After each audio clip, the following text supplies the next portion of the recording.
Hi folks, Lou here to talk about an aspect of the fall of empires. Because of course, empires typically rise and then perhaps centuries later, perhaps less time, they fall. It's part of the human experience. Strong empires repel the barbarians or outside invaders, or they win their wars. The weak ones do not. What weakens an empire? And of course, most people, when we're talking about this, are going to think of the Western Roman Empire.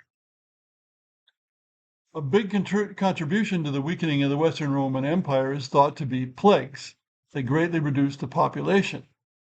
And that was tougher on the West than the East because the East had a much higher population.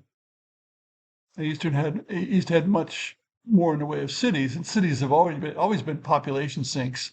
People go in, they get diseases, they die, and so on. But West Rome couldn't withstand the plagues as well as East Rome.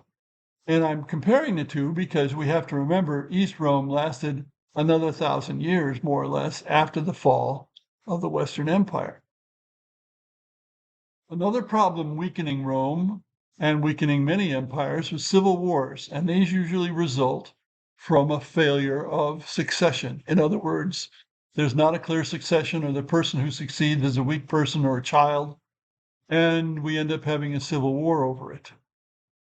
In the Romans, when they had a good succession, did well. When they had poor successions in the crisis of the 3rd century, it was remarkable that they survived at all.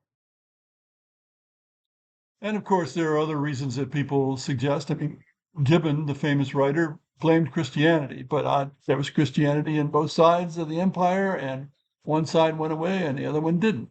And you've heard the old saw about lead pipes. Once again, the East Roman or Byzantine Empire used the same kind of pipes that the West Romans did, and they didn't fall. So that doesn't fit. But the general rule would be if there's enough happening that weakens the empire, then it's not going to be able to withstand outside pressures. And of course, sometimes there aren't outside pressures, but sometimes there are. We can look at the Han Empire, which is about contemporary with the Roman Empire.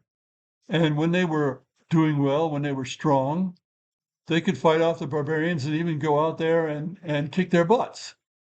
But when they were weak, the barbarians could come in, and there are occasions in Chinese history where barbarians sacked the capital.